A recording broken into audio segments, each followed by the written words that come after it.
Mesdames et messieurs, bonjour et bienvenue sur Golden Suite TV dans votre émission Micro de la rue. Un micro de la rue spécialement dédié à la 34e édition de la Coupe de l'Afrique des Nations.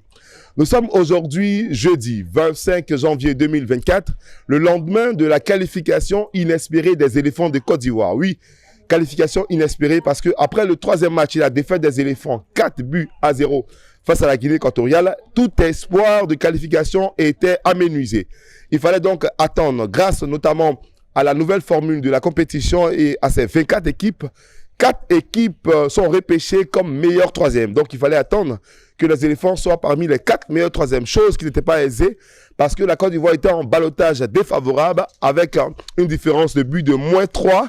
C'était quasiment impossible. Mais grâce notamment à la victoire des Aigles de Carthage du Maroc, les éléphants sont donc qualifiés.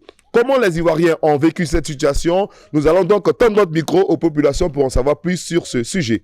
Micro de la rue, c'est maintenant sur Golden Suite TV. Bonjour madame. Bonjour monsieur. Vous allez bien? Très bien. Comment vous appelez? Je m'appelle madame Irié. Alors madame Irié, Oui. nous sommes aujourd'hui jeudi 25, Oui. le lendemain de la qualification des éléphants. Oui. Comment vous avez vécu la qualification hier après la victoire du Maroc? J'ai été très contente pour la qualification. Je ne croyais pas. J'étais vraiment très opportuniste parce que, en tant que connaissant de la chose footballistique, c'est pas une première histoire qu'une équipe sort du troisième groupe ou bien du rang classé troisième pour se retrouver même finaliste et détenteur du trophée. Donc, en tant que connaissant, j'étais déjà confiant. D'accord, pour dire, on est tous contents. On est tous contents, c'est bon, ça va. Mais, voilà, on attend que lundi vienne.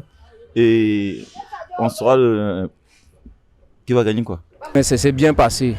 Ouais. Après le match, tout le monde a prié Dieu pour Maroc. Et puis bon, après le match, ça a été une joie pour tous les Ivoiriens, pour tout le monde. En fait, la Côte d'Ivoire est un pays grandissime de football. Hein. Et donc, c'était inconcevable que nous sortions au premier tour. Et le ciel nous a fait faveur.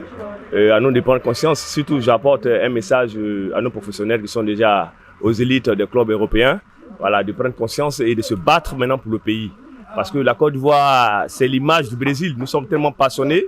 Vous-même, vous avez vu hier, un pays alarmé jusqu'à ce jour et le pays est rentré en ébullition.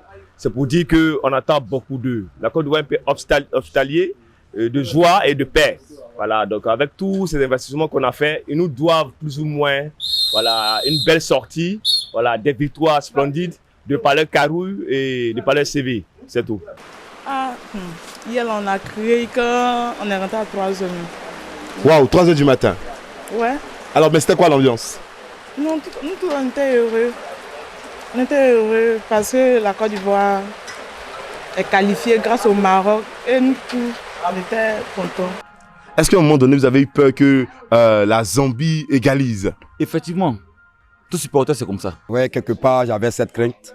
Mais quand je sais que le football est une science aléatoire, est une science qui n'a pas une logique en elle-même. Donc, c'est un jeu, forcément. La chance pourrait jouer avec moi quand même. Exactement. Donc, c'est sur ces points, je me suis arrêté. Ah oui, ça n'a pas été facile, mais vraiment, on remercie Dieu. Le Maroc nous a fait grâce. Voilà. La vie, c'est ça. C'est que sur l'éléphant, ils ont fait au moins un pas pour avoir au moins 3 points. Le reste là, vraiment, ça s'est passé dans la mer du Maroc. On dit Dieu merci à les Marocains. Maintenant là, les éléphants sont qualifiés, ils sont en 8e de finale. Et le 8e de finale se jouera le 29 janvier à 20h au stade Charles Collin Bani de Yamoussoukro. Quel est votre pronostic pour ce match? Ah oui, ça sera pas facile, mais l'éléphant va passer. Le plus dur là, c'était pour qualifier. Le reste là, Dieu va faire grâce. Ça va se passer très bien. On gagne le Sénégal 1-0. Ils sont hyper galvanisés avec ce qui s'est passé. Tout le remous, tout le soubresaut, ils ont endossé cela. Donc là où ils sortent, même les adversaires ont déjà peur. Le Sénégal a peur. Oui, effectivement. Mon pronostic, 2-0 pour la Côte d'Ivoire. L'éléphant va faire au moins 2-0. Victoire de la Côte d'Ivoire. Victoire de la Côte d'Ivoire du moment où l'aspect psychologique a changé. Et puis, ce n'est pas nous qui avons la pression. Ça c'est un message que j'envoie aux joueurs. On n'a pas la pression à nous de nous amuser. Voilà, la Côte d'Ivoire est une nation de football. Et donc, nous avons des professionnels au haut niveau. Et donc, c'est d'égal à égal. Et puis, nous, c'est la victoire, c'est tout. Alors, le score, par exemple? Je dirais 2-1. 2-1 pour la Côte d'Ivoire. Bien sûr, bien sûr. Dites-leur que j'ai problème de cœur. Donc, ils n'ont qu'à nous faire faveur. Parce que faut pas, ils vont nous tuer. Alors, les éléphants, vous avez compris le message de Madame Irié, elle a un problème de cœur. Qualifiez-vous, merci. Mesdames et messieurs, nous sommes donc au terme de notre émission Micro de la rue spéciale Cannes.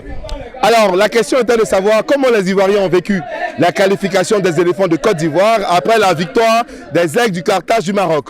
On a pu prendre les avis de nos populations pour savoir leur avis sur ce sujet et également savoir le pronostic pour le match de 8e de finale contre le Sénégal. Ben ici, pour en faire notre Micro de la rue, rendez-vous pour une prochaine édition très bientôt. D'ici là, portez-vous bien et puis restez toujours connectés sur Golden Suite TV. Merci.